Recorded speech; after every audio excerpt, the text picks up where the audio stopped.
नमस्कार, हिमाचल अभी-अभी.com से मैं दिव्या। पेश है अब तक के मुख्य समाचार। शिमला से आए कोरोना के 13 नए मामले, कुल्लू बिलासपुर में एक पॉजिटिव। हिमाचल में स्वास्थ्य कार्यकर्ता भी लेंगे अब कोरोना सैंपल। एनएचपीसी के स्यूंड पावर हाउस में भड़की आग, करोड़ों का नुकसान। स्कूल बंद रहे तो लाखों विद्यार्थियों के घर तक पहुंचाई जाएगी वर्दी और बैग। हजारों विद्यार्थियों को राहत, 2017-18 से रुकी छात्रवृत्ति देने के लिए सीबीआई की हरी झंडी। हिमाचल में बागवान धोखाधड़ी मामले में 7 और एफआईआर दर्ज, सीआईडी ने जारी की एडवाइजरी।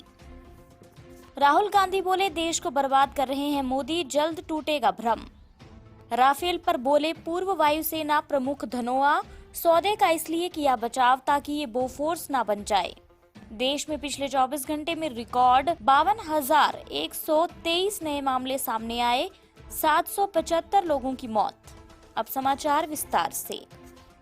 आपके स्वास्थ्य का प्रहरी श्री बालाजी हॉस्पिटल, कांगड़ा, हिमाचल। हिमाचल प्रदेश में कोरोना संक्रमण के मामले बढ़ते जा रहे हैं। प्रदेश में कोरोना के 15 नए मामले सामने आए हैं। इनमें से शिमला से 13, कुल्लू व बिलासपुर से एक कोरोना संक्रमण का मामला पाया गया है। ये सभी मामले बुधवार देर रात के हैं।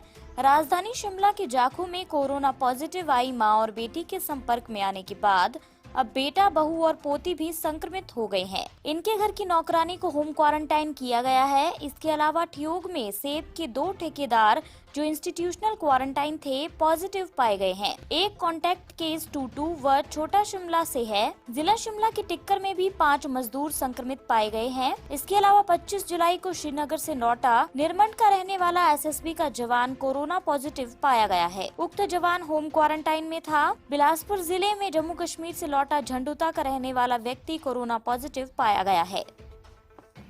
हिमाचल में अब स्वास्थ्य कार्यकर्ता भी कोरोना के सैंपल लेंगे। सरकार इन्हें सैंपल लेने का प्रशिक्षण देगी। अभी तक प्रदेश में डॉक्टर, नर्स और फार्मासिस्ट ही लोगों के सैंपल ले रहे हैं। सैंपल की क्षमता बढ़ाने के लिए ये फैसला लिया गया है। सरकार ने प्रदेश में जगह जगह क्वारंटाइन सेंटर बनाए हैं।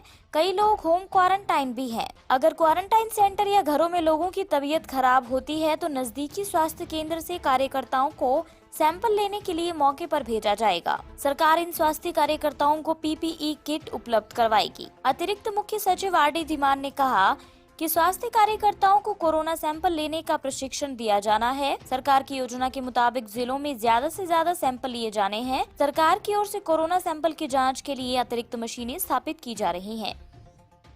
जिला कुल्लू की सैंज घाटी के स्यूंड में एनएचपीसी स्टेज 2 के पावर हाउस में अचानक आग लग गई। आगजनी में करोड़ों रुपए के नुकसान की आशंका है। मिली जानकारी के मुताबिक बुधवार रात को पावर हाउस की दूसरी मंजिल में आग लगने से एनएचपीसी प्रबंधन में अफरा तफरी मच गई। इस स्थल पर परियोजना की बिजली उत्पादन करने वाली अत्याधुनिक तकनीक की मशीनें रखी गई थी। जिस समय आग लगी, घटनास्थल पर 6 कर्मचारी काम कर रहे थे। धुआं फैल जाने के कारण इनमें से 2 को दम घुटने की शिकायत हुई। सभी को समय रहते सुरक्षित बाहर निकाल लिया गया। दोनों की हालत अब ठीक बताई जा रही है। आग लगने का कारण शॉर्ट सर्किट माना जा रहा है। इस घटना के बाद से बिजली उत्पादन भी ठप हो गया है। आग से करोड़ों की मशीनें जलने की आशंका जताई जा रही है। फिलहाल आग पर काबू पा लिया गया है। कोरोना संकट के चलते अगर प्रदेश में आने वाले महीनों में भी सरकारी स्कूल बंद रहे तो स्मार्ट वर्दी और बैग बच्चों को घरों तक पहुंचाए जाएंगे। सरकार की योजनाओं का लाभ बच्चों तक पहुंचाने के लिए शिक्षा विभाग ने ये प्रस्ताव तैयार किया है। मिड डे मील की तरह स्मार्ट वर्दी और स्कूल बैग घर जाकर दिए जाएंगे। प्रदेश के करीब 9 लाख बच्चों को स्मार्ट वर्दी और 2.5 लाख बच्चों को निःशुल्क बैग दिए जाने हैं। अटल स्कूल वर्दी योजना में सरकार हर साल बच्चों को वर्दी और बैग उपलब्ध करवाती है। कोरोना संकट को देखते हुए शिक्षा विभाग ने सितंबर और अक्टूबर में वर्दी और बैग आवंटित करने का प्रस्ताव तैयार किया है। प्रस्ताव को सरकार की मंजूरी के लिए आने वाले दिनों में कैबिनेट बैठक में ले जाया जाएगा। स्कूल वर्दी का टेंडर कंपनी को अवार्ड कर दिया गया है। बीते साल ही सरकार ने 2 साल के लिए टेंडर अवार्ड कर दिए थे। इसी कड़ी में बीते दिनों खाद्य आपूर्ति निगम ने बीते साल चयनित की गई कंपनी को खरीद प्रक्रिया शुरू करने की मंजूरी दे दी है। अन्य समाचार ब्रेक के बाद। Shri Balaji multi speciality hospital, Kangra, जहां आपको एक ही छत के नीचे मिले बेहतरीन चिकित्सा सुविधाएं, cardiology, laparoscopic, general surgery, neuro surgery, orthopaedics, paediatric, radio diagnosis, urology, gastroenterology, ophthalmology, pathology, medicine, anaesthesia और डेंटल जैसी अत्याधुनिक और बेहतरीन चिकित्सा सुविधाएं। 24 घंटे इमरजेंसी सुविधा, 9 बेड के साथ critical care unit, cardiac monitor और डिफिब्रिलेटर्स, सेंट्रल ऑक्सीजन लाइन और वेंटिलेटर सुविधा। हिमाचल प्रदेश के सबसे बड़े निजी स्वास्थ्य सेवा प्रदाताओं में से एक Shri Balaji multi speciality hospital Kangra राष्ट्रीय स्वास्थ्य बीमा योजना के साथ सूचीबद्ध Shri Balaji multi speciality hospital Kangra BPL परिवारों के लिए अस्पताल में कैशलेस भर्ती होने के साथ ही ईसीएच की भी सुविधा।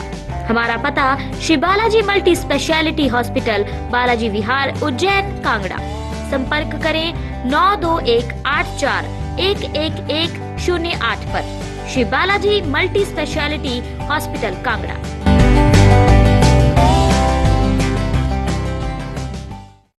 हिमाचल और बाहरी राज्यों में स्थित निजी शिक्षण संस्थानों में पढ़ने वाले हजारों विद्यार्थियों को राहत मिली है। सीबीआई ने शिक्षा निदेशालय को शैक्षणिक सत्र 2017-18 और 2018-19 की छात्रवृत्ति देने को हरी झंडी दे दी है। निदेशालय ने छात्रवृत्ति देने के नियम कड़े कर दिए हैं। अब निजी संस्थानों को शपथ पत्र देने के बाद पैसा जारी होगा। 250 करोड़ के छात्रवृत्ति घोटाले से सबक लेते हुए उच्च शिक्षा निदेशालय ने शैक्षणिक सत्र 2017-18 और 2018-19 का पैसा जारी करने से पहले सभी संस्थानों से रिकॉर्ड अपलोड करने को कहा है। SC, ST, OBC छात्रों को दी जाने वाली पोस्ट मैट्रिक छात्रवृत्ति योजना में नया बदलाव किया गया है। सीबीआई जांच के चलते निदेशालय ने निजी संस्थानों को इन वर्षों की छात्रवृत्ति जारी करने का काम रोक दिया था। सेब बागवानों की कमाई डकारने वाले आड़तियों व्यापारियों पर शिकंजा कड़ा हो गया है। सीआईडी ने इस संबंध में 7 और एफआईआर दर्ज की है। अब कुल दर्ज एफआईआर 107 हो गई हैं। ये प्रदेश का पहला ऐसा मामला है जिसमें इतनी बड़ी संख्या में एफआईआर दर्ज की गई है। इन मामलों में डकारा गया पैसा प्रभावितों को वापस लौटाने में लगातार कामयाबी मिली है। केवल 1 सप्ताह के अंदर 49 लाख वापस करवाए गए हैं। सीआईडी ने जांच मामलों के विश्लेषण से पाया कि हिमाचल के भोले भाले बागवानों को आड़ती व्यापारी अधिक कीमत का लालच देकर लूट रहे हैं। 4,500 करोड़ की सेब आर्थिकी के नाम पर कई बिचौलिए भी सक्रिय हो जाते हैं, लेकिन अब ऐसे व्यक्तियों पर कानूनी कार्रवाई हो रही है। सेब विश्वसनीय एवं अधिकृत पंजीकृत आड़ती को ही बेचें। मोलभाव करने वालों, मध्यस्थता बिचौलियों से सावधान रहें। कांग्रेस के पूर्व अध्यक्ष और वायनाड से सांसद राहुल गांधी ने पीएम नरेंद्र मोदी पर निशाना साधा है। राहुल ने गुरुवार को ट्वीट कर कहा कि मोदी देश को बर्बाद कर रहे हैं। नोटबंदी, जीएसटी, कोरोना महामारी में दुर्व्यवस्था, अर्थव्यवस्था और रोजगार का सत्यानाश, उनकी पूंजीवादी मीडिया ने एक मायाजाल रचा है। ये भ्रम जल्द ही टूटेगा। इससे पहले राहुल गांधी ने राफेल खरीद को लेकर मोदी सरकार से सवाल पूछे थे। उन्होंने पूछा था कि प्रत्येक विमान की कीमत 526 करोड़ की बजाय 1,670 करोड़ क्यों दी गई? 126 की बजाय सिर्फ 36 विमान ही क्यों खरीदे? HAL की बजाय दिवालिया अनिल अंबानी को 30,000 करोड़ का कॉन्ट्रैक्ट क्यों दिया गया? राहुल गांधी ने सोमवार को लद्दाख में चीनी घुसपैठ को लेकर मोदी सरकार पर हमला बोला था। भारतीय वायुसेना के पूर्व प्रमुख BS धनोआ ने राफेल लड़ाकू विमानों के भारत की धरती पर उतरने का स्वागत किया।